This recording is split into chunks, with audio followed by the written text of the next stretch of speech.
بسم اللہ الرحمن الرحیم یا ایہا الذین آمنوا اوفوا بالعقود، اے ایمان والو اپنے قول پورے کرو یا عہدوں کو پورا کرو۔ احلت لکم بہیمۃ الانعام، حلال کیے گئے ہیں واسطے تمہارے بے زبان جانور۔ الا ما یتلی علیکم، مگر وہ جو یعنی بے زبان جانور سارے نہیں، ٹھیک ہے، الا ما یتلی علیکم، مگر وہ جو تلاوت کیے جائیں تم پر، یا وہ جو سنائے جائیں تمہیں، یا وہ جو تمہیں بتائے جائیں کہ یہ جانور حلال ہیں، جن کے بارے میں آگے جا کے آئے گی وضاحت۔ غیر محل الصید وانتم حرم، نہیں حلال شکار کرنا، وانتم حرم، حالانکہ تم احرام والے ہو، یا جب تم احرام میں ہو تم پر شکار کرنا حلال نہیں ہے۔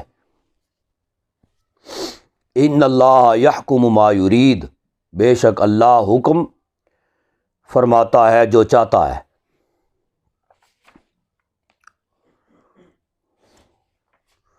یہ سورہ جو ہے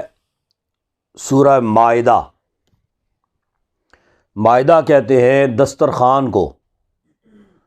اس صورت میں حضرت عیسیٰ علیہ الصلاۃ والسلام کی قوم پر اللہ تبارک و تعالیٰ نے جو غیبی دسترخوان نازل فرمایا تھا، غیبی دسترخوان، اس کا ذکر ہے اس سورہ مبارکہ میں۔ اس وجہ سے اس کا نام سورہ مائدہ رکھا گیا۔ یا ایھا الذین آمنوا لا تحلوا شعائر اللہ ولا الشہر الحرام، اے ایمان والو نہ حلال سمجھو نشانیاں اللہ کی۔ اللہ کی نشانیوں سے مراد یعنی جو اللہ تبارک و تعالیٰ نے چیزیں حرام کی ہیں تم پر، نشان یعنی نشان کر دیے گئے، جو چیزیں نشان کر دی گئیں وہ تم پر حلال نہیں ہے۔ یعنی حرمین شریفین کے اندر اس کو حرم اسی وجہ سے کہا جاتا ہے۔ حرم کے اندر قتل و قتال کرنا یا خون ریزی کرنا، چوری چکاری کرنا، شکار کرنا، یہ چیزیں ان چیزوں کی ممانعت ہے۔ لہذا احرام باندھا ہوا ہے، احرام کی حالت میں جو چیزیں منع کی گئی ہیں وہ گو کہ عام دنوں میں وہ حلال ہوں، لیکن جب احرام باندھ لیا ہے تو وہ حرام ہو گئیں، اب وہ حلال نہیں ہے۔ رمضان المبارک میں روزے رکھنا یہ حلال ہے، ٹھیک ہے، لیکن نہ رکھنا یہ حرام ہے، ٹھیک ہے۔ ایسے ہی اور ماہ مبارک جو اللہ تبارک و تعالیٰ نے حرام کیے، ولا الشہر الحرام، اور نہیں حلال حرمت والے مہینے میں، نہ ادب والے مہینے میں، ٹھیک ہے، کہ ان میں قتل و قتال کرو یا شکار وغیرہ کرو، یہ بھی حلال نہیں ہے۔ ولا الہدیہ، اور نہ ہدی یعنی قربانی کے جانور جو لے جائے جاتے ہیں ان کی بے ادبی کرنا، ان کو چوری کر لینا، جی ان کے ساتھ جو ہے وہ غلط برتاؤ کرنا، یہ بھی حرام ہے۔ حلال نہیں ہے۔ وللقلائد، اور ہار والے جانور، یعنی قربانی کے جانور جو ہے نا وہ نشان کر دیے جاتے ہیں۔ آپ نے دیکھا ہوگا ہمارے ہاں بھی ایسے ہی ہوتا ہے، بعض اوقات جانور کے گلے میں ہار ڈال دیا جاتا ہے، مہندی لگا دی جاتی ہے جی، کچھ ایسی چیزیں نشانی کے طور پر عید مبارک لکھ دیا جاتا ہے اس کے اوپر۔ تو جو نشان کر دیے گئے ہیں نا جانور، اب ان کا مقام بنسبت باقی جانوروں کے بڑھ جاتا ہے، ان جانوروں کا، کہ وہ اللہ کی راہ خدا میں قربان ہونے کے لیے جو ہے نا وہ ان کو مقرر کیا گیا ہے۔ تو لہذا جو راہ خدا میں قربان ہونے کے لیے مامور کر دیے جائیں اور نشان زدہ کر دیے جائیں جی، ان کے گلے میں ہار ڈال دیا جائے، تو ان کے ساتھ بھی جو ہے وہ ان کے ہار چوری کر لینا، کوئی نشانی رکھی گئی ہے وہ نشانی چوری کر لینا جی، یا ان کو چوری کر لینا، ان جانوروں کو۔ ویسے تو چوری ویسے بھی حرام ہے، لیکن جانور جو نشان کر دیے گئے قربانی کے لیے، وہ اور زیادہ جو ہے نا وہ قابل احترام ہو جاتے ہیں، ان کو چوری کرنا یہ اور زیادہ گناہ کا ذریعہ اور گناہ کا سبب بنتا ہے۔ تو لہذا نشان والے جن کے گلے میں علامت آویزاں ہو، ولا آمین البیت الحرام، اور نہ قصد کرنے والوں کو عزت والے گھر کا جی، ان کے مال اور آبرو، جو عزت والے گھر یعنی خانہ کعبہ شریف جانے کا ارادہ کر لیں، قصد کر لیں، حرمین شریفین میں جانے کا ارادہ کر لیں، تو وہ جو ہے چونکہ وہ عمرہ کے لیے، زیارات کے لیے، حج کے لیے وہ روانہ ہو رہے ہیں، تو لہذا ان کے مال و اسباب کو بھی جو ہے نا وہ چرانا، ان کو کوئی نقصان پہنچانا، یہ بھی حرام ہے۔ یبتغون فضلا من ربہم ورضوانا، جو تلاش کرتے ہوں فضل اپنے رب کا، ورضوانا، اور اس کی رضامندی اور اس کی رضا تلاش کرتے ہوں۔ وَإِذَا حَلَلْتُمْ فَاصْطَادُوا، اور جب تم حلال ہو جاؤ، حلال ہو جاؤ سے مراد یعنی احرام سے باہر آ جاؤ، ٹھیک ہے، یعنی احرام باندھا ہوا تھا تو کئی چیزوں کی پابندی لاحق تھی، کئی چیزیں جو ہے نا وہ تم پر منع کر دی گئی تھیں، کئی چیزیں تم پر حرام ہو گئی تھیں احرام کی وجہ سے۔ اب جب تم احرام سے نکل آئے ہو، وَإِذَا حَلَلْتُمْ، جب تم حلال ہو جاؤ، فَاصْطَادُوا، پس اب تم شکار کرو، اب تمہیں کوئی ممانعت نہیں ہے۔ وَلَا يَجْرِمَنَّكُمْ شَنَآنُ قَوْمٍ، اور نہ تمہیں مجبور کرے یا نہ تمہیں اکسائے اس قوم کی دشمنی، شنآن قوم، ان صدوکم، کہ روکا تم کو مسجد حرام سے، ان تعتدوا، کہ حد سے بڑھو، یہ کہ زیادتی کرو تم، یعنی ایک تو مسجد حرام خانہ کعبہ شریف میں مقیم تھے مسلمان، تو کفار کے ظلم و بربریت کی وجہ سے، ان کے ظلم و تشدد کی وجہ سے یہ مجبور ہو کے وہاں سے انہوں نے ہجرت کی اور مدینہ چلے گئے۔ اب جب مدینہ سے یہ گئے اپنا دوبارہ پھر عمرہ شریف کرنے کے لیے، تو کفار نے ان کو روک لیا۔ اب ان کا ہولڈ تھا وہاں پہ کفار کا، کیونکہ مسلمان تو سارے ہجرت کر کے ادھر چلے گئے تھے نا، چند چیدہ چیدہ وہاں پہ تھے، لیکن وہ بھی دبے ہوئے تھے وہاں پہ جی، تو ان کا کوئی روب اور دبدبہ وہاں پہ نہیں تھا۔ اس وجہ سے وہاں پہ اب ان کا ہولڈ ہو گیا۔ جب ہولڈ ہو گیا تو جب مسلمان آئے عمرہ کرنے کے لیے اس ارادے سے، تو انہوں نے کہا کہ اب تو ہماری جاگیر ہے نا یہ، تو انہوں نے روک لیا راستے میں۔ انہوں نے کہا کہ جی آپ عمرہ نہیں کر سکتے۔ تو فرمایا کہ اب جو ہے اگر تم یعنی احرام باندھ کے چلے گئے ہو حج کرنے کے لیے جی بعد میں، تو اب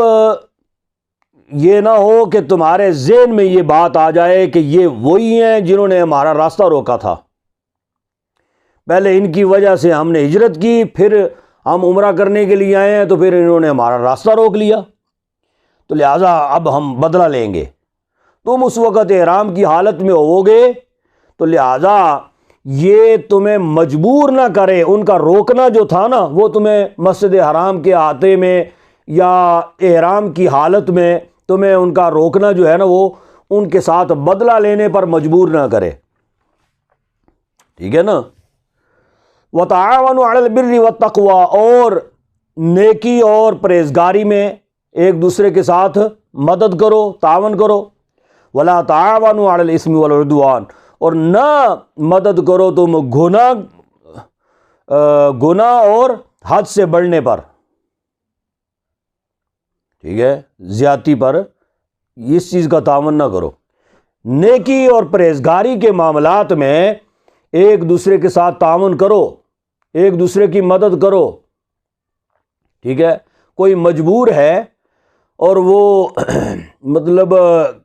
کسی بھی معاملے میں کسی نیکی میں وہ شریک نہیں ہو سکتا، کہیں پہ بھی کوئی پروگرام ہے، کوئی محفل ہے، وہ جا نہیں سکتا، مجبور ہے، بیچارہ غریب ہے، اس کے پاس کرایہ نہیں ہے، تم اس کا کرایہ ادا کر دو، اس کے ساتھ اس نیکی میں جو ہے نا وہ تم حصہ دار بن جاؤ۔ یہ وہ کسی مقام پہ جانا چاہتا ہے عبادت کے لیے، اس کے پاس طاقت نہیں ہے، وہ پہنچ نہیں سکتا، اس کو وہاں پر پہنچانے کا سبب تم بن جاؤ، تو یہ بھی اس نیکی میں تمہاری طرف سے مدد شامل ہو جائے گی۔ لیکن گناہ اور زیادتی وغیرہ کے معاملات میں تم ایک دوسرے کی مدد نہ کرو۔ واتقوا اللہ، اللہ سے ڈرو، ان اللہ شدید العقاب، بے شک اللہ کا عذاب بہت سخت ہے۔ ایک کافر تھا نا، شریح اس کا نام تھا، تو وہ آیا حضور اقدس صلی اللہ علیہ وسلم کے پاس مدینہ میں، کچھ ساتھی کچھ دوست احباب اس کے ساتھ تھے، تو مدینہ میں پہنچنے شہر سے نا پیچھے ہی باہر ہی اس نے اپنے دوست جو ہے نا وہ وہیں پہ چھوڑ دیے، وہیں پہ ان کو روک لیا، تو کہا کہ میں اکیلا خود ہی جاؤں گا آگے۔ ان کو وہیں پہ چھوڑ کے نا تو کسی کام پہ ان کو لگا دیا، اور وہ کام کیا تھا وہ بھی میں بعد میں بتاتا ہوں آپ کو۔ تو خود چلا گیا حضور کی بارگاہ میں، تاکہ میں ادھر جا کے ان کو باتوں میں مصروف کروں گا اور یہ اپنی کارروائی کرتے رہیں گے، تو کسی کی توجہ ان کی طرف، ان لوگوں کی طرف نہیں ہوگی کہ وہ جو باہر رہ گئے ہیں تو وہ کیوں رہے ہیں اور کیا مقصد ہے ان کا، کیا کر رہے ہیں یہ وہ۔ تو وہ حضور کی بارگاہ میں گیا اور جا کے تو پھر جو ہے نا لگا حضور سے کچھ پوچھنے، سوال کرنے لگا۔ تو حضور نبی کریم صلی اللہ علیہ وسلم اس نے کہا جی آپ کس چیز کی دعوت دیتے ہیں؟ کہا کہ جی میں کلمہ توحید کی دعوت دیتا ہوں، میں جو ہے لوگوں کو اللہ اور اس کے رسول صلی اللہ علیہ وسلم پر ایمان لانے کا کہتا ہوں، میں لوگوں کو یہ تاکید کرتا ہوں نماز قائم کریں، زکوٰۃ ادا کریں، صاحب استطاعت ہیں تو حج کریں، بس یہ میں لوگوں کو تاکید کرتا ہوں۔ تو اس نے کہا کہ اچھا یہ باتیں تو بڑی اچھی ہیں، میرے ساتھ کچھ دوست ہیں تو لیکن وہ باہر رہ گئے ہیں کسی کام سے۔ میں نے کہا کہ چلیں میں جا کے تو خود معلومات کر لیتا ہوں، میں اس لیے آگے آ گیا ہوں۔ تو میں اب جاتا ہوں اور جا کے تو ان کو جا کے میں بتاتا ہوں، تو پھر ان کو ساتھ لے کے آتا ہوں، تو ہم پھر کلمہ پڑھ لیں گے اور مسلمان ہو جائیں گے۔ جب وہ جانے لگا تو حضور نبی کریم صلی اللہ علیہ وسلم نے صحابہ سے مخاطب ہو کے فرمایا، صحابہ اس کو دیکھ لو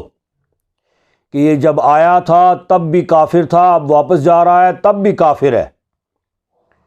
اور یہ ہمیشہ کفر پہ ہی جو ہے نا رہے گا اور کفر پہ ہی مرے گا۔ ٹھیک ہے، اس نے کلمہ نہ اب پڑھا ہے اور نہ بعد میں پڑھنا ہے۔ تو بعض اوقات بندے کے الیے سے اور انداز تکلم سے اندازہ ہو جاتا ہے نا۔ تو حضور نے یہ فرمایا،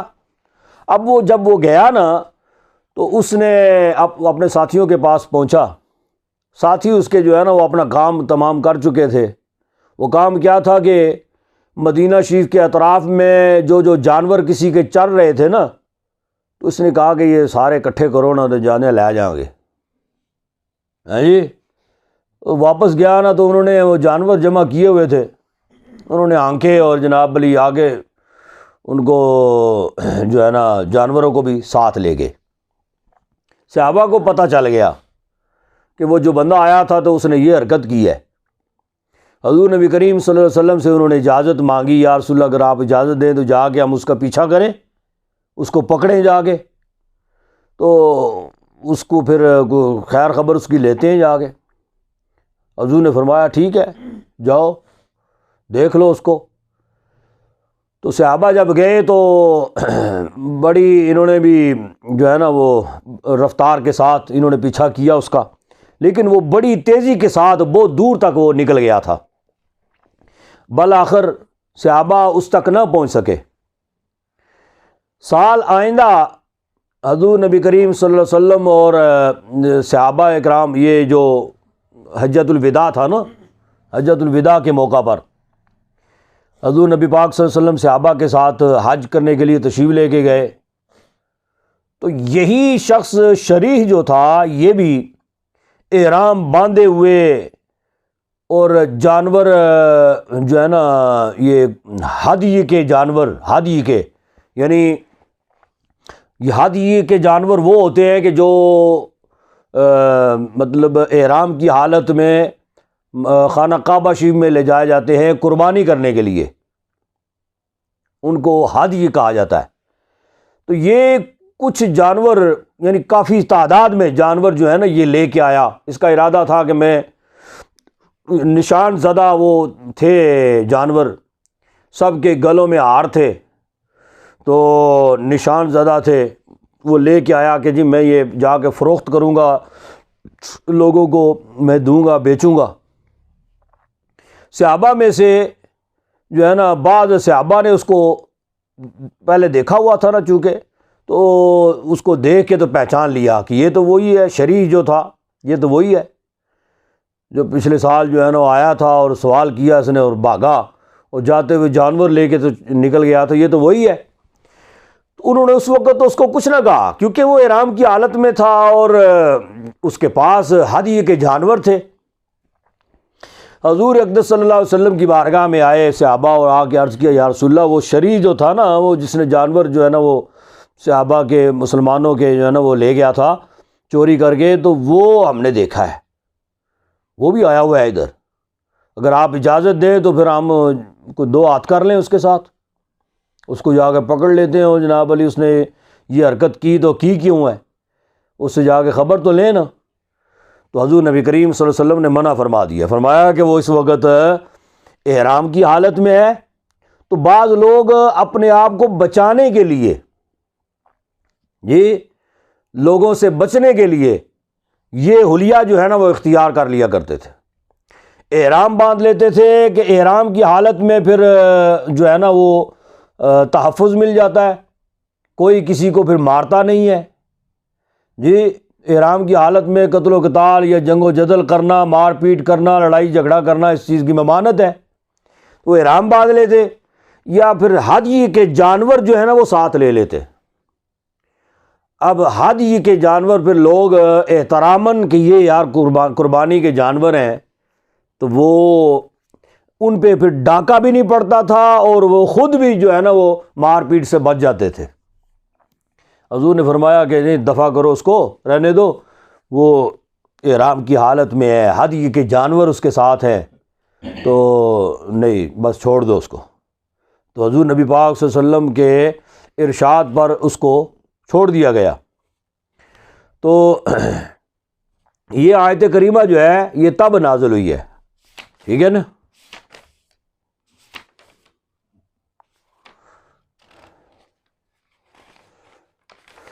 حرمت علیکم المیتۃ والدم ولحم الخنزیر،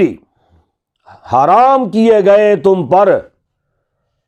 میتۃ، مردار،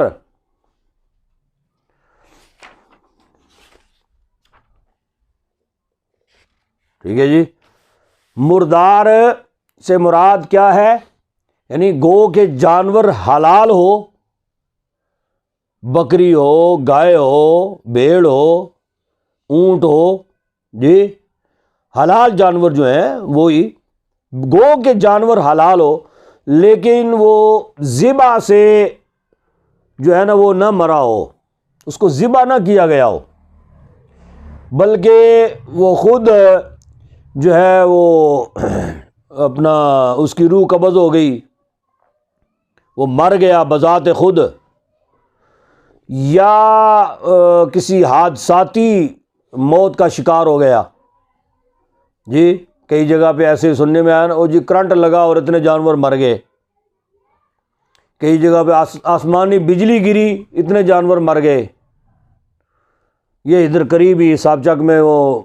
آسمانی بجلی گری تھی اور ایک ہی بندے کے جو ہے نا کچھ 10-12 جانور جو ہے نا وہ جل کے خاکستر ہو گئے، مر گئے سارے۔ تو ایسے ہی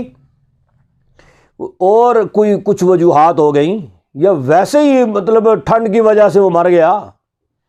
سردی کی وجہ سے سردی لگی اور مر گیا۔ البتہ مطلب بغیر ذبح کے جو مر جائے اسے مردار کہا جاتا ہے۔ تو فرمایا کہ یہ مردار تم پر حرام ہے۔ والدم، اور خون، خون سے مراد بہنے والا خون جو ہے، تو جانور کے اندر 2 چیزیں ایسی ہیں جو جن کے اندر بھی خون ہوتا ہے، صرف خون ہی خون ہے اور کچھ بھی نہیں ہے، لیکن وہ جو چیزیں ہیں وہ حلال ہیں، وہ حرام نہیں ہے۔ یعنی تلی ہے اور کلیجی ہے، ٹھیک ہے۔ کلیجی کو آپ اس طرح پکڑ کے نچوڑے نا تو خون ہی نکلے گا بس۔ تو تلی اور کلیجی، تو یہ چونکہ اندر ہے نا، بند ہے، یہ حرام نہیں ہے، یہ حلال ہے۔ یعنی ذبح کے وقت جو خون نکلتا ہے، چونکہ اس دور میں زمانہ جاہلیت میں ایسے ہوتا تھا کہ وہ لوگ جو خون بہتا تھا نا، بہنے والا خون وہ جمع کر لیتے تھے، اس کو جماتے تھے، جما کے تو پھر اس کو جو ہے نا وہ بھون کے تو پھر کھاتے تھے، ٹھیک ہے۔ اس وجہ سے دم کہتے ہیں خون کو، وہ دامو اس وجہ سے فرمایا گیا کہ خون جو بہنے والا خون ہے، ذبح کے وقت آپ مشاہدہ کریں نا کبھی، جو خون بہتا ہے نا وہ پھر کچھ دیر کے بعد وہ جم جاتا ہے وہاں پہ، ایسے جیسے لوتھڑا ہوتا ہے نا گوشت کا، ایسے ہو جاتا ہے۔ تو فرمایا کہ وہ کیا ہے؟ حرام ہے۔ وَلَحْمُ الْخِنْزِيرِ، اور خنزیر کا گوشت، سور کا، ٹھیک ہے۔ تو سور کا صرف گوشت حرام نہیں ہے، بلکہ ہر چیز خنزیر سور کی جو ہے نا وہ حرام ہے، کوئی بھی چیز ہے، اس کی کھال ہے، اس کے کھر ہیں یا ناخن ہیں، اس کے بال ہیں، اس کے کوئی بھی چیز، وہ تمام کی تمام مطلق حرام ہے، ٹھیک ہے جی۔ وما اہل لغیر اللہ بھی، اور جو ذبح کیا گیا ہو غیر اللہ پر، اس کو غیر اللہ سے مراد ذبح کے وقت اللہ کے علاوہ کوئی اور نام لیا گیا ہو۔ حتیٰ کہ اللہ کے علاوہ رسول اللہ صلی اللہ علیہ وسلم کا بھی نام لیا جائے گا تو جانور حرام ہو جائے گا. ٹھیک ہے. زمانہ جاہلیت میں مشرکین جو تھے نا وہ لات اور عزا کے نام پہ جانور ذبح کیا کرتے تھے، بتوں کے نام پر جانور ذبح کیا کرتے تھے. تو یہ اس جملے سے مراد وہ ہے غیر اللہ، یعنی بتوں کے نام پر ذبح کرنا یہ بھی کیا ہے؟ حرام ہے. یعنی وہ جانور جو غیر اللہ کے نام پہ اللہ کے علاوہ کوئی نام لے کر ذبح کیا گیا ہو تو وہ حرام ہے. اس سے مراد وہ نہیں ہے جو آج کل جو ہے وہ بے وقوف قسم کے لوگ جو ہے نا انہوں نے جو معنی گڑھا ہے. یعنی کیا وہ کہتے ہیں کہ جی اپنا اللہ نے فرمایا وما اہل بہ لغیر اللہ، غیر اللہ کے نام پر جو ذبح کیا گیا وہ حلال کیا گیا وہ حرام ہے. یعنی مثال کے طور پہ جی ہم 11ویں شریف مناتے ہیں تو یہ 11ویں شریف کے لیے جانور ذبح کریں گے تو وہ حرام ہو گیا جی، یا میلاد کے لیے جانور ذبح کریں گے تو وہ جانور حرام ہو گیا جی. کسی اور بزرگ کا عرس شریف ہے ان کے نام پہ جانور ذبح کریں گے وہ حرام ہو گیا. بندہ ان سے کہے کہ اگر ان کے لیے حرام ہو جاتا ہے تو شادی بیاہ جب بندہ کرتا ہے اس میں تو پھر کئی قسم کے جانور جو ہے نا وہ ذبح ہوتے ہیں نا جی. یہ ختموں پہ یا عرسوں پہ تو ایک قسم کا کھانا ہوتا ہے بس، شادی بیاہ پہ تو کئی قسم کے کھانے، اس میں موٹے گوشت کا سالن الگ ہوگا، چھوٹے کا الگ ہوگا، مرغ کا جناب پیس الگ ہوں گے. اب بندہ ان سے پوچھے کہ یہ جب اپنا ذبح ہو رہے تھے کیا دل میں کوئی خیال تھا کہ یہ جانور ذبح کر رہے ہیں شادی کے لیے؟ تو جب ذہن میں خیال اگر تھا کہ یہ شادی کے لیے ہم ذبح کر رہے ہیں تو وہ حرام کیوں نہیں ہو گئے جی؟ شادی کے لیے ذبح کر رہے ہیں جی، یہ جانور شادی کے لیے، فلاں کی شادی کے لیے، یہ جانور فلاں کی شادی کے لیے، تو وہ حرام کیوں نہیں ہوئے؟ تو اگر یہ شادی بیاہ کے لیے اور معاملات کے لیے اور تقریبات کے لیے اگر یہ جانور ذبح کریں تو یہ حرام نہیں ہوتے، تو محافل کے لیے اللہ کے برگزیدہ جو بندے ہیں، جو اللہ کے مقبول ترین بندے ہیں، جو اولیاء کاملین ہیں، ان کے لیے اگر ذبح ہوں گے تو پھر حرام کیسے ہو جائیں گے؟ اس حرام سے مراد یہ ہے، یہ نہیں ہے آپ اس کو آگے کسی بھی مقصد کے لیے استعمال کریں، وہ ایک الگ معاملہ ہے. اس سے مراد ذبح کے وقت بسم اللہ اللہ اکبر کی بجائے آپ بسم اللہ غوث اعظم آپ کہیں گے تو حرام ہو جائے گا. ٹھیک ہے.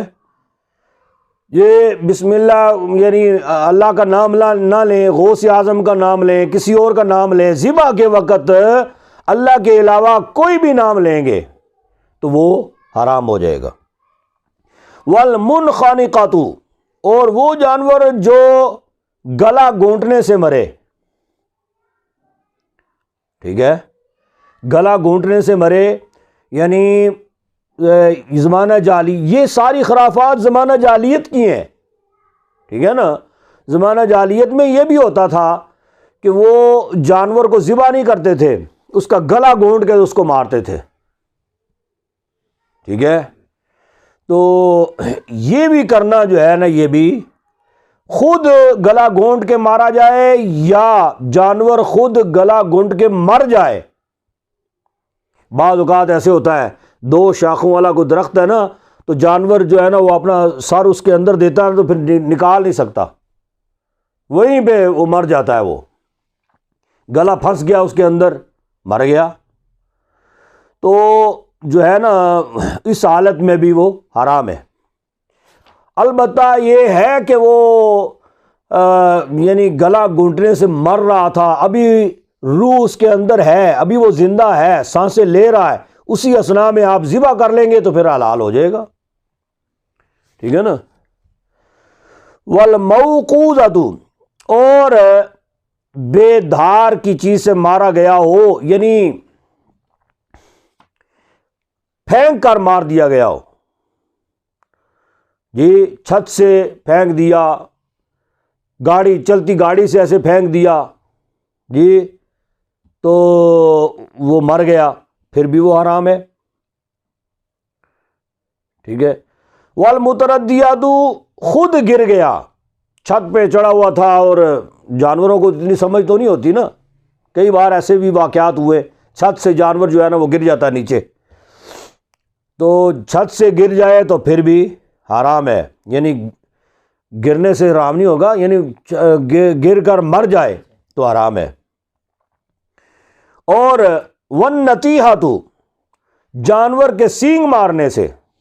دو جانور آپس میں لڑ پڑے، سینگوں والے جانور، یا آپ نے دیکھا ہوگا یہ جو ہوتے ہیں نا بھیڑ، یہ آپس میں ٹکرے مارتے ہیں ایک دوسرے کو، بڑی بڑی زور کی ٹکر مارتے ہیں، پیچھے جاتے ہیں، ایک بار ایسے نشانہ بنا کے پھر بھاگ کے آتے ہیں، دونوں دڑل مارتے ہیں ایک دوسرے کو جی۔ تو مطلب اس طرح لڑتے ہوئے ایک جو ہے نا وہ فارغ ہو گیا،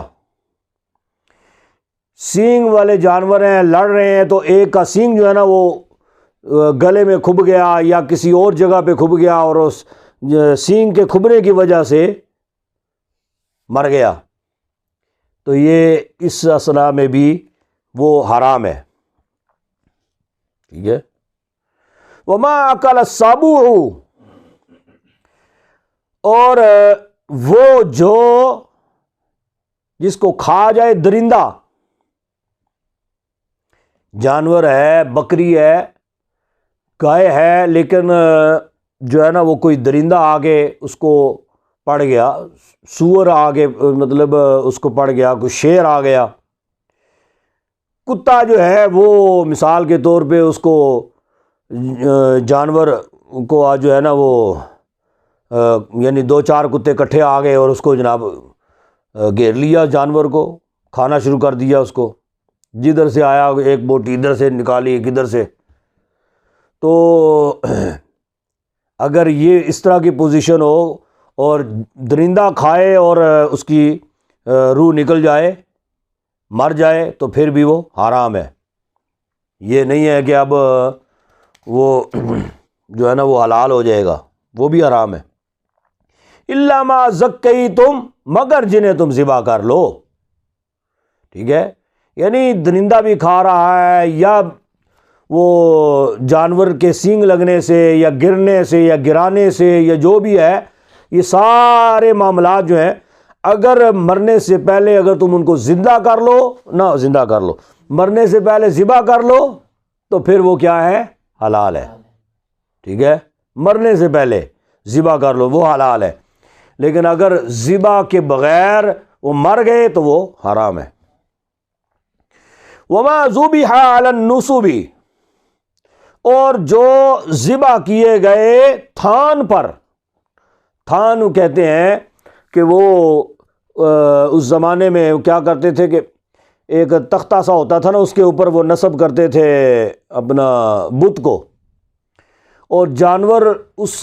بت کے نام پہ ذبح کرتے تھے، بت کے سامنے لا کے نا وہاں پہ جو ہے نا وہ رکھ کے اس کو ذبح کیا کرتے تھے، ٹھیک ہے۔ تو فرمایا کہ تھان کے اوپر بھی ذبح کرنا جو ہے نا اس کی ممانت ہے، لیکن اگر بے شک بت ہے سامنے، آپ یہاں پہ اللہ کے نام کے ساتھ ذبح کریں گے تو پھر بھی حلال ہے، ٹھیک ہے، لیکن اگر اس کے نام پہ، بت کے نام پہ ذبح کریں گے تو وہ حرام ہے۔ وَأَن تَسْتَقْسِمُوا بِالْأَزْلَامِ، اور یہ تقسیم کرو کیا؟ تیروں کو، یعنی فال نکالنا تیروں کے ساتھ، وہ اس زمانے میں تیروں کے ساتھ فال نکالی جاتی تھی، اب طوطوں کے ساتھ فال نکالی جاتی ہے جی، یا اور یہ باندر بڑے جناب علی ان کو پریکٹس کروا کے نا کئی جگہوں پہ دیکھنے میں آتا ہے، تو وہ بندر کو چھوڑتے ہیں کہ جاؤ ایک پرچی نکال کے لے آؤ، وہ جاتا ہے، وہ لفافے پڑے ہوئے ہیں، پرچیاں پڑی ہیں، ایک نکال کے لے آتا ہے۔ تو البتہ کسی بھی جانور سے یا ان کے طریقہ کے مطابق تیروں کے ذریعہ سے فال نکالنا،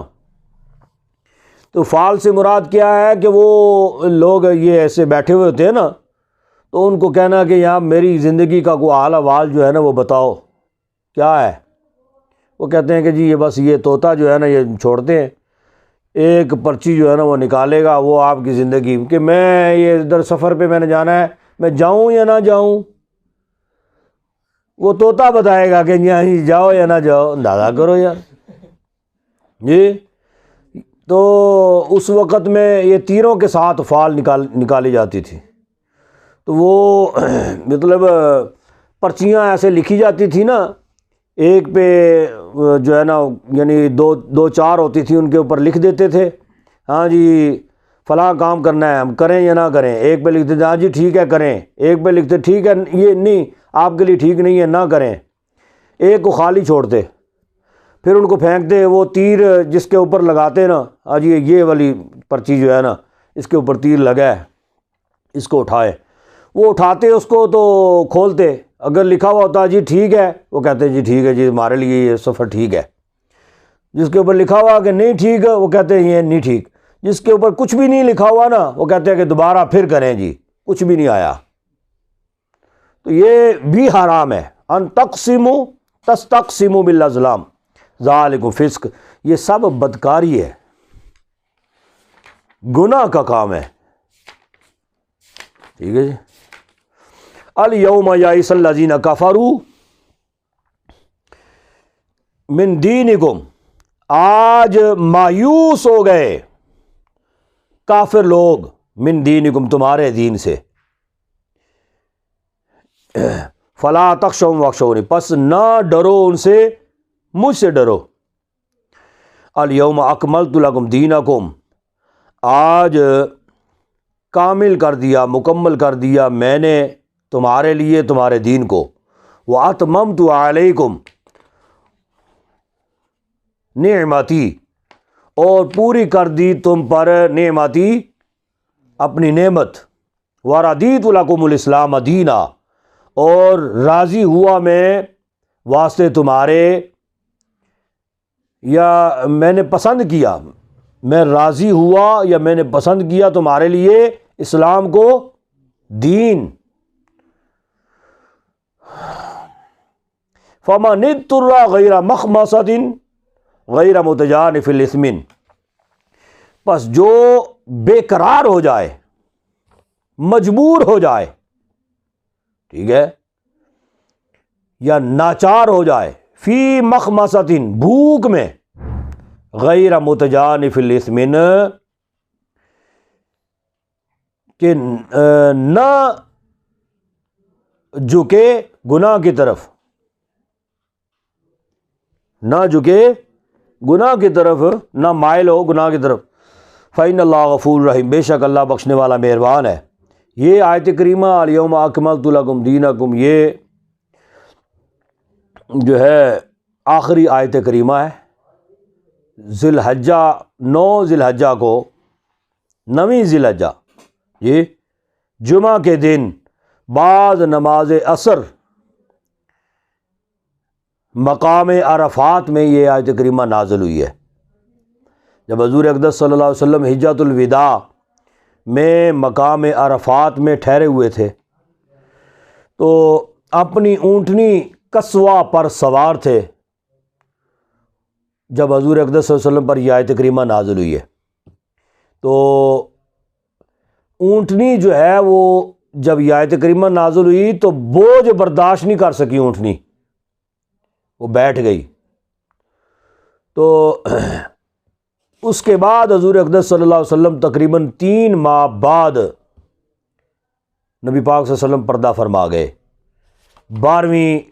ربیع الاول شریف کو حضور اقدس صلی اللہ علیہ وسلم کا وصال ہوا۔ تو حق یہ ہے، بعض مفسرین کا موقف یہی ہے، وہ کہتے ہیں کہ احکام کی یہ سب سے آخری آیت کریمہ ہے، اس کے بعد احکام کے متعلقہ کوئی آیت کریمہ نازل نہیں ہوئی ہے۔ بعض نے کہا کہ اس کے بعد وہ کلالہ والی آیت جو ہے نا، جس میں کلالہ کا حکم ہے، یستفتونک قل اللہ یفتیکم فی الکلالہ، وہ اس کے بعد کی آیت ہے، لیکن بعض نے کہا کہ نہیں، یہ آخری آیت ہے، یہ اس کے بعد وہ والی اس سے پہلے کی ہے، بعد کی نہیں ہے۔ اچھا،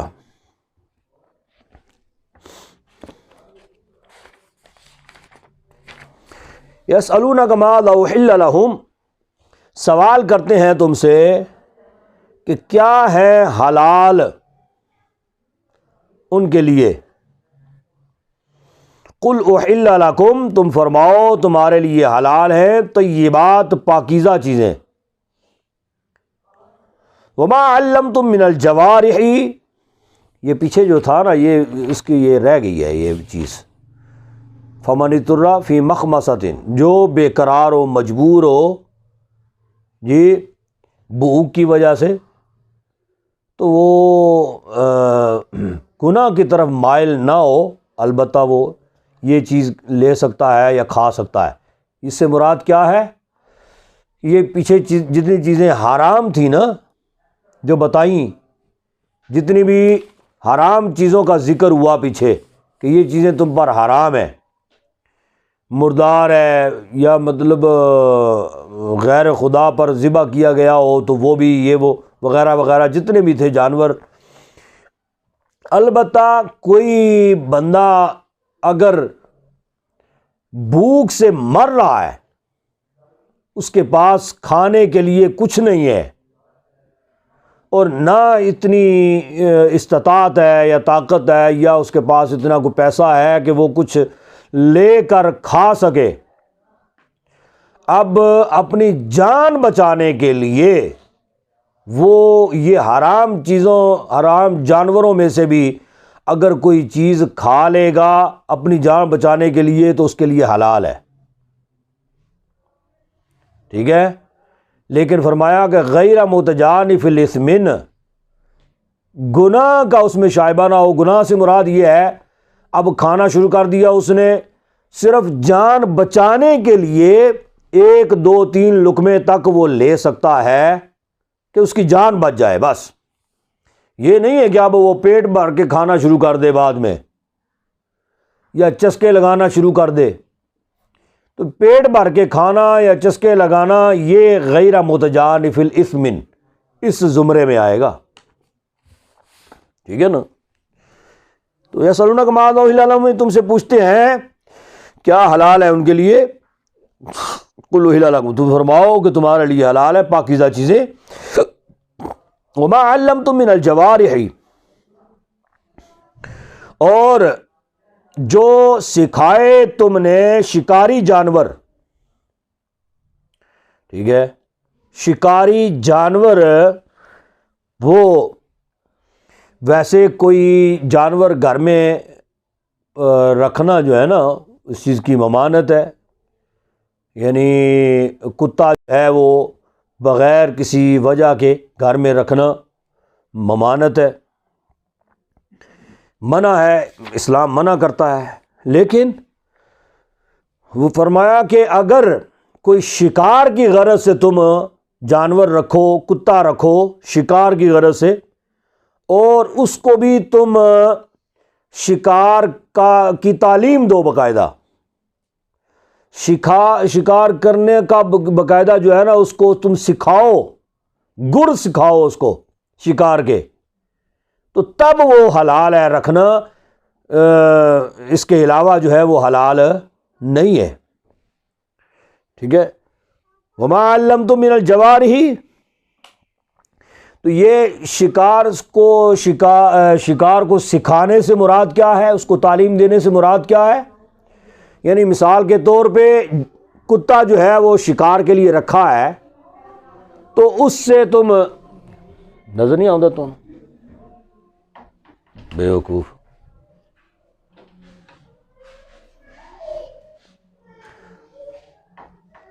تو وہ شکار کے لیے اگر رکھا ہے تو اس کو جو ہے نا آپ اس کے ساتھ شکار کرنا چاہتے ہیں، کوئی پرندہ جو ہے نا وہ آپ شکار کرنا چاہتے ہیں، تو وہ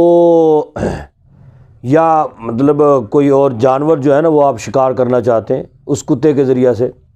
تو آپ اس کی پہلے پریکٹس کروائیں گے اور پھر 3 مرتبہ اس کو آزمائیں گے، اس جانور کو، کتے کو آزمائیں گے 3 مرتبہ کہ وہ آپ کے شکار کو وہ شکار کر کے لے کے آتا ہے یا نہیں لے کے آتا، ٹھیک ہے۔ جب 3 مرتبہ وہ اپنے امتحان میں پاس ہوگا تو تب اس کو رکھنے کی اجازت ہے، سمجھ گے؟ تو وما علمتم من الجوارح سے مراد یہ ہے مکلبین، جو کیا ہے، جو سکھائے تم نے شکاری جانور، مکلبین تعلمونہن، کہ دوڑاتے ہو انہیں شکار کے لیے، ہاں جی نہیں تعلمونہن بعد میں ہے، مکلبین شکار کراتے ہوئے، جی ہاں جی یہ ہے تعلمونہن مما علمکم اللہ، سکھاؤ ان کو جو سکھایا تم کو اللہ نے، یعنی جو طریقہ سکھانے کے جو تمہیں بتائے گئے سکھائے گئے تم وہ انہیں سکھاؤ۔ فَكُلُوا مِمَّا أَمْسَكْنَا عَلَيْكُمْ وَاذْكُرُوا اسْمَ اللَّهِ عَلَيْهِ، پس کھاؤ اس میں سے جو روک رکھے، یعنی جو تمہارے شکاری جانور نے اس شکار کو جو روکا ہے، وہ چاہے وہ اپنا جدھر شکار کیا ہے وہ آپ کے پاس لے آیا ہے، یا آپ جو ہے نا دوڑتے ہوئے اس کے پاس پہنچ گئے، جہاں پہ اس نے شکار کیا ہے اس کے پاس پہنچ گئے، جو جانور اس نے روک رکھا ہے شکار کر کے، تو وہ بس وہ جو ہے نا وہ جانور پھر اب تم کھاؤ، ٹھیک ہے، وہ کیا ہے، وہ جانور اوپر تمہارے کہ تم کھاؤ۔ وَاذْكُرُوا اسْمَ اللَّهِ عَلَيْهِ، اور ذکر کرو اللہ کا نام اس پر۔ اب اس سے مراد یہ ہے کہ یہ جو ہے نا ہمارے احناف کا موقف یہی ہے کہ جو شکاری رکھا جاتا ہے نا، مطلب کتا ہے یا کوئی بھی جانور شکار کی غرض سے شکار کے لیے رکھا گیا ہے، تو اب اس نے وہ شکار کر لیا، جانور جس جانور کو شکار کرنا تھا تمہارے شکاری جانور نے اس کو شکار کر لیا ہے، اب وہ جو ہے چاہے ابھی اس کی سانسیں باقی ہیں اور تم نے اس کو ذبح کر لیا پھر بھی حلال ہے، اور اگر تمہارے ذبح کرنے سے پہلے وہ مر بھی گیا تو پھر بھی حلال ہے، پھر بھی وہ حلال ہے۔ اس کی وجہ وجہ کیا ہے؟ وجہ یہی ہے کہ تم نے یہ جانور جو رکھا ہوا ہے شکاری جو ہے، یہ محض اسی مقصد کے لیے رکھا ہے کہ یہ اس جانور کو مارے گا، تو لہذا جب اس کو تم چھوڑو نا اس وقت تم اللہ کا ذکر کرو، اسی وقت تم ادھر کھڑے ہو گے، وہ ادھر شکار کر رہا ہے،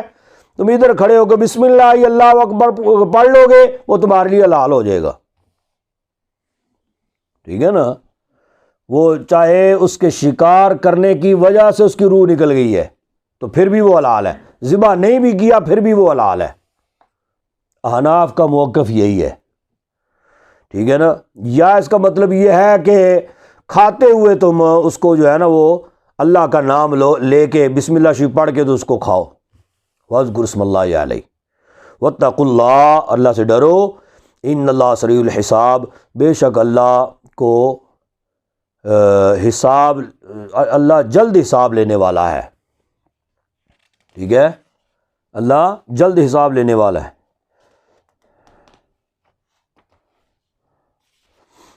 تو ایک مرتبہ حضور اقدس صلی اللہ علیہ وسلم تشریف فرما تھے نا، تو جبریل امی آئے، اجازت طلب کی حضور نبی کریم صلی اللہ علیہ وسلم نے اجازت عطا فرما دی، ٹھیک ہے آ جاؤ۔ جبریل امی اندر نہیں آئے تو حضور نبی کریم صلی اللہ علیہ وسلم نے پھر اس سے پوچھا کہ میں نے تمہیں اجازت دے دی ہے، تم اندر کیوں نہیں آئے؟ کہا کہ جی آپ کے گھر کے سین میں کتا ہے جی، تو لہٰذا میں اس وجہ سے نہیں آ رہا۔ یعنی گھر میں شکاری کتے کے علاوہ اگر گھر میں کتا ہو تو رحمت کا فرشتہ گھر میں نہیں آتا، ٹھیک ہے، رحمت کا فرشتہ گھر میں نہیں آتا۔ تو حضور نبی کریم صلی اللہ علیہ وسلم نے پھر حکم فرمایا، کہا کہ جی مدینہ میں جو ہے نا وہ گشت کرو، جتنے بھی کتے ہیں مدینہ کے اندر سارے مار دو، سارے مار دو۔ صحابہ نے پھر جو ہے نا وہ پورا آپریشن کیا۔ ایک بڑھیا تھی مدینہ کے بالکل جو ہے نا وہ ایک طرف ایک اطراف میں وہ رہتی تھی، اس نے کتا رکھا ہوا تھا۔ تو صحابہ آگے گئے اس کو اپنا مارنے کے لیے، قتل کرنے کے لیے کتے کو۔ بڑھیا نے منت سماجت کی، کہا کہ جی نہیں، مطلب یہ میری دیکھ بھال کے لیے ہے جی، تو لہذا نہ مارا جائے اس کو۔ تو حضور نبی کریم صحابہ نے چھوڑ دیا، چھوڑ کے تو حضور کی بارگاہ میں آئے اور آ کے تو ماجرا سنایا، کہا کہ جی باقی تو سارے کتے مار دیے، ایک کتا جو ہے نا وہ ہم نے نہیں مارا، وہ بڑھیا نے جو ہے نا وہ رکھا ہوا تھا گھر میں۔ تو حضور نبی کریم صلی اللہ علیہ وسلم نے پھر اجازت عطا فرمائی، کہا کہ جی ٹھیک ہے۔ اب مطلب علماء جو ہے نا یہ لکھتے ہیں اس بارے میں، مفسرین اس بارے میں لکھتے ہیں کچھ وجوہات پر کتا رکھنا جو ہے نا اس کی اجازت بھی ہے۔ وہ اجازت کیا ہے؟ گھر کی دیکھ بھال کے لیے، مال مویشی رکھے ہوئے ہیں ان کی دیکھ بھال کے لیے، کچھ مال جو ہے نا وہ گھر میں ہے اور کوئی دیکھ بھال کے لیے نہیں ہے، تو پھر اس کی دیکھ بھال کے لیے جو ہے نا وہ کتے کو رکھوالی کے طور پہ رکھ لینا، اس چیز کی جو ہے نا وہ اپنا اجازت ہے۔ یعنی ان وجوہات کی بنا پہ کتا گھر میں رکھا جا سکتا ہے۔ باغ ہے، گھر میں کوئی ڈکیتی کا خطرہ ہے، ان وجوہات سے کتا رکھا جا سکتا ہے۔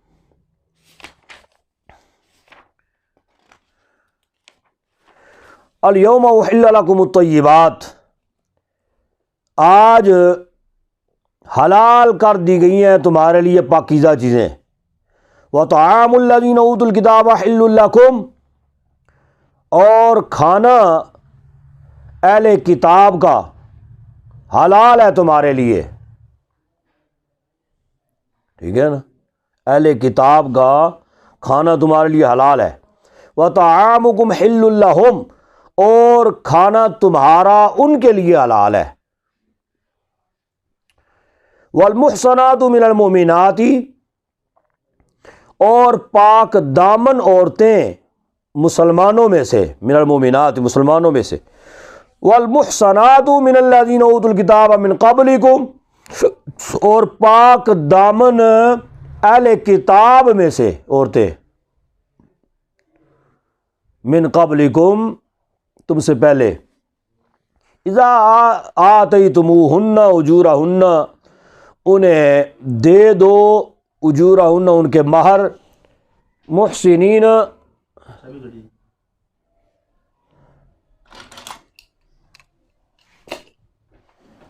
محسنین غیر مصافحین، پاک دامنی کرتے ہوئے، محسنین یعنی نکاح میں لاتے ہوئے یا پاک دامنی کرتے ہوئے، یا نکاح کے ذریعہ سے پاک عمل جو ہے نا یہ تم کرتے ہوئے، غیر مصافحین نہ کہ زنا کرتے ہوئے،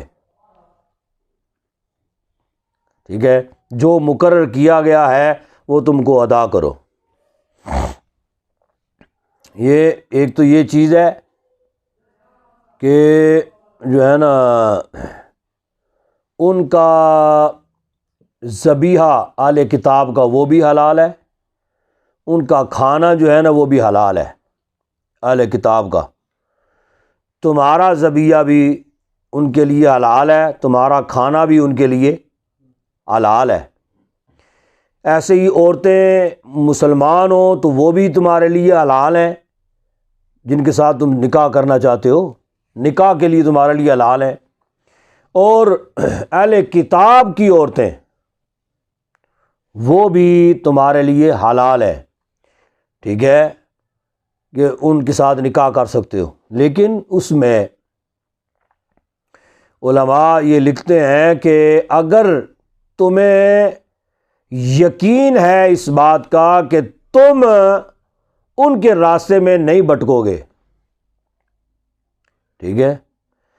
کسی عیسائی لڑکی کے ساتھ تم اگر نکاح کرنا چاہتے ہو، شادی کرنا چاہتے ہو تو حلال ہے، کر سکتے ہو، لیکن بجائے اس کے کہ تم اس کو مسلمان کرو تو تم یہ ہرگز ان کی طرف مائل نہ ہوو، تب تم نکاح کر سکتے ہو، ٹھیک ہے، یا تمہاری اولاد جو ہے وہ اس راستے میں نہیں جانی چاہیے۔ یہ ساری چیزیں اگر تم مضبوطی تمہارے اندر اگر اتنی ہے تب تم نکاح کر سکتے ہو، وگرنہ تم اپنا ایمان جو ہے نا وہ بھی گنوا دو گے۔ لہٰذا اس میں مطلب ضروری تو نہیں ہے نا، یہ تو ایک مسئلے کی بات ہے جو آ گئی اس میں، وگرنہ مطلب ایک مسلمان ہے تو وہ مسلمان لڑکی کے ساتھ ہی نکاح کرنا پسند کرے گا نا، تاکہ بعد کے جو ہے نا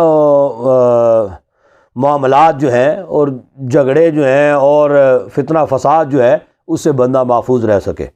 بندہ شادی کیوں کرتا ہے؟ اسی وجہ سے کہ زندگی پرسکون ہو جائے۔ تو بجائے جو اہل کتاب لڑکی کے ساتھ نکاح کرے اور زندگی اجیرن ہو جائے، اس سے بہتر ہے کہ کسی مسلمان لڑکی کے ساتھ شادی کرے۔ تو فرمایا کہ جب تم نے مقرر کر لیا ہو حق مہر، تو پھر ان کے ساتھ حلال معاملات کرنے کے لیے تم ان کے حق مہر جو ہے نا وہ ان کو ادا کرو، ٹھیک ہے۔ تو البتہ بعض نے یہ سمجھا نا کہ بغیر نکاح کے، بغیر حق مہر کے جو ہے نا بغیر نکاح کے اگر کسی کے ساتھ، کسی لڑکی کے ساتھ جو ہے نا وہ یہ معاملات کیے جائیں، یعنی زنا کیا جائے کسی کے ساتھ اور اس کو قیمت ادا کر دی جائے، تو یہ اس طرح جو ہے نا وہ مناسب ہو جاتا ہے، حلال ہو جاتا ہے۔ اسی وجہ سے اللہ تبارک و تعالیٰ نے یہ صراحتاً فرما دیا غیر مصافحین، یعنی ان کے ساتھ زنا کے لیے تم انہیں پیسے دو اور سمجھو کہ حلال ہو گیا، یہ سراسر غلط ہے، ٹھیک ہے۔ محسنین ہونا چاہیے، یعنی نکاح کر کے باقاعدہ طور پہ تو پھر ان کے حق مہر جو ہے نا وہ تمہیں انہیں ادا کرو۔ ولا متخذی اخدان، اور نہ بنانے والی ہوں یار آشنا، یعنی ایسی لڑکیاں جو ہیں بدکار قسم کی وہ نہیں ہونی چاہیے۔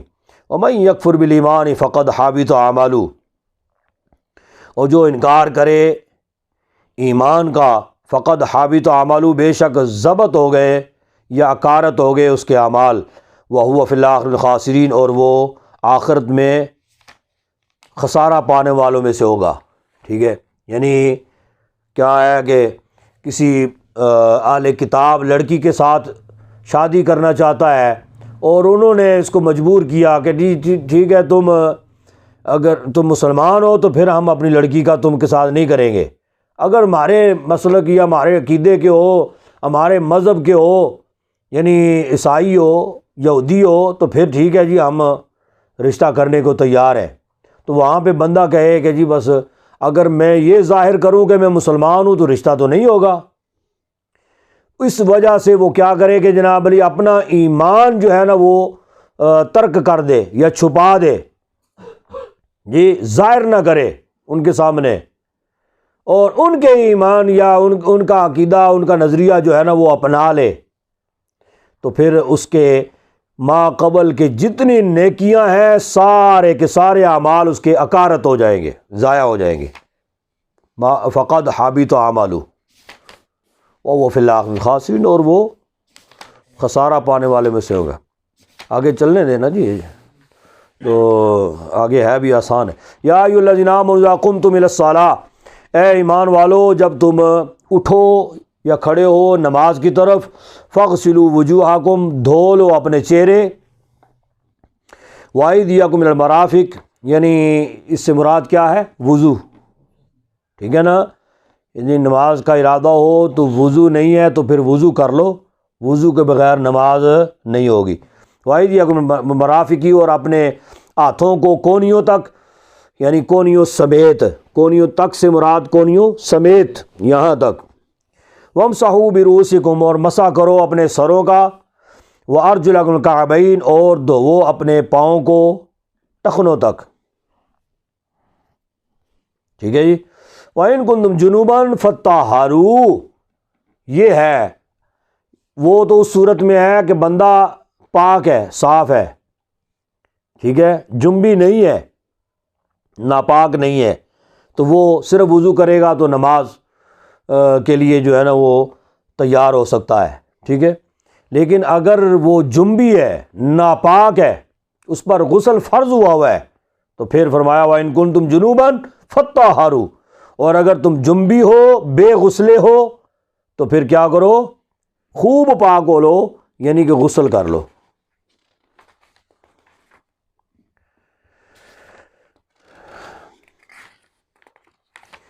وَإِن كُنتُم مَّرْضَىٰ وَعَلَىٰ سَفَرٍ، اور اگر تم بیمار ہو، مریض ہو،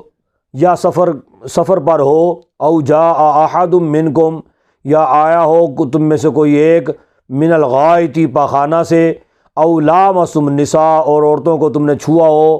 یہ آیت کریمہ جو ہے یہ سورہ نساء میں آپ نے پڑھ لی ہے، سورہ نساء میں گزری ہے نا، تو مطلب اب یہ دوبارہ وہی حکم، وہی ارشاد، وہی احکامات پھر اس آیت کریمہ میں، اور اس میں پھر بعض نے کہا کہ یہ شاید جو ہے نا وہ وہاں پہ تیمم کا ذکر تھا، اب اگر وضو اور غسل کا ذکر آیا تو اس کا مطلب شاید یہ ہو کہ تیمم جو ہے اس کا حکم منسوخ ہو گیا اور یہ آیت کریمہ ناسخ ہو گئی۔ لیکن یہ اس میں بھی وضو کا بھی ذکر ہے، غسل کا بھی ذکر ہے، اور تیمم کا بھی اسی کے اندر جو ہے نا اللہ تبارک تعالیٰ نے ذکر فرمایا ہے، ٹھیک ہے۔ وہی چیز جو پیچھے گزری ہے، تو لہٰذا مزید اس کی وضاحت کی ضرورت نہیں ہے۔ او لامستم النساء، اور اگر تم نے عورتوں کو چھوا ہو، فلم تجدوا ماء، پس نہ پاؤ تم پانی، فتیمموا، پس تیمم کرو، صعیدا طیبا، پاک مٹی کے ساتھ، فامسحوا، پس مسح کرو، بوجوہکم، اپنے چہروں کا، وایدیکم منہ، اور اپنے ہاتھوں کا اس سے، ما یرید اللہ لیجعل علیکم من حرج، نہیں چاہتا اللہ کہ بنائے اوپر تمہارے کوئی تنگی رکھے، ولیکن یرید لیطہرکم، اور لیکن ارادہ کرتا ہے کہ تمہیں ستھرا کرے، پاک کرے، ولیتم نعمتہ علیکم، اور پوری کرے اپنی نعمت تم پر، لعلکم تشکرون، تاکہ تم شکر کرو۔ وَاذْكُرُوا نِعْمَتَ اللَّهِ عَلَيْكُمْ، اور یاد کرو اللہ کی نعمت جو تم پر ہے، وَمِيثَاقَهُ الَّذِي وَاثَقَكُم بِهِ، اور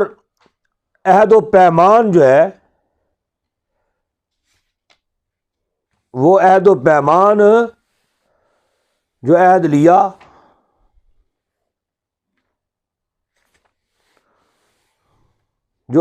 اس نے تم سے،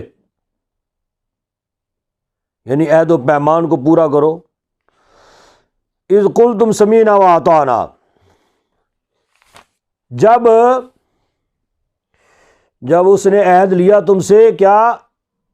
کہ جب تم نے کہا، اذ قلتم، جب تم نے کہا کہ میں نے سنا، واطعنا، اور میں نے مانا، اطاعت کی۔ واتقوا اللہ، اور اللہ سے ڈرو، ان اللہ علیم بذات الصدور، بے شک اللہ جاننے والا ہے دلوں کی باتوں کو بھی، دلوں کی باتوں کو بھی اللہ جانتا ہے۔ اس میں کوئی وضاحت کی ضرورت نہیں ہے نا۔ اچھا، یا ایھا الذین آمنوا کونوا قوامین للہ شہداء بالقسط، اے ایمان والو ہو جاؤ قائم اللہ کے لیے، شہداء بالقسط، گواہ انصاف کے ساتھ، انصاف کے ساتھ گواہی پر تم قائم ہو جاؤ۔ ولا یجرمنکم شنآن قوم، اور نہ اکسائے تم کو یا نہ تمہیں کو مجبور کرے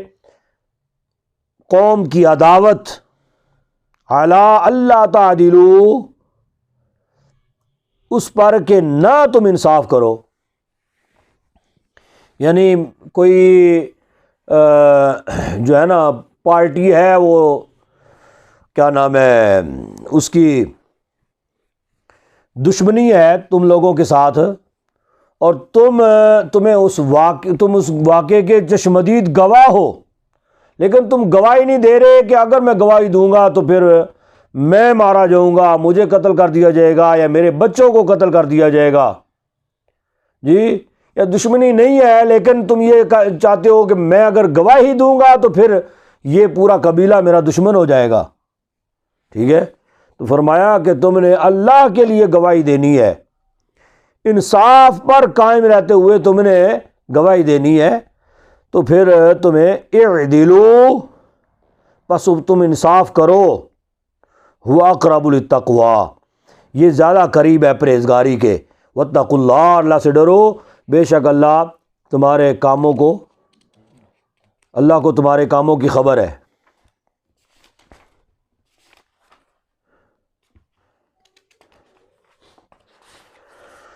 وعد اللہ الذین آمنوا وعملوا الصالحات، وعدہ فرمایا اللہ نے ایمان والوں سے، ان لوگوں سے جو ایمان لائے، وعملوا الصالحات، اور نیک اعمال کیے، لہم مغفرۃ، ان کے لیے بخشش ہے، واجر عظیم، اور بڑا اجر ہے۔ والذین کفروا وکذبوا بآیاتنا، اور وہ لوگ جنہوں نے کفر کیا اور جھٹلایا ہماری آیتوں کو، ان کے لیے دوزخ کا عذاب ہے۔ یا ایھا الذین آمنوا اذکروا نعمت اللہ علیکم، اے ایمان والو یاد کرو اللہ کی نعمت علیکم جو تم پر ہے، اذ ہم قوم ان یبسطوا الیکم ایدیہم، جب ارادہ کیا ایک قوم نے، جی، یا چاہا، جب ہم چاہا ایک قوم نے، ان یبسطوا الیکم ایدیہم، کہ جی دست درازی کریں تمہاری طرف، یا دراز کریں، یبسطوا دراز کریں تمہاری طرف، ایدیہم اپنے ہاتھ، یعنی دست درازی کریں تمہاری طرف، فکف ایدیہم عنکم، پس روک دیے گئے ان کے ہاتھ تم سے، واتقوا اللہ، اللہ سے ڈرو، اور اللہ پر ایمان والوں کا بھروسہ ہونا چاہیے۔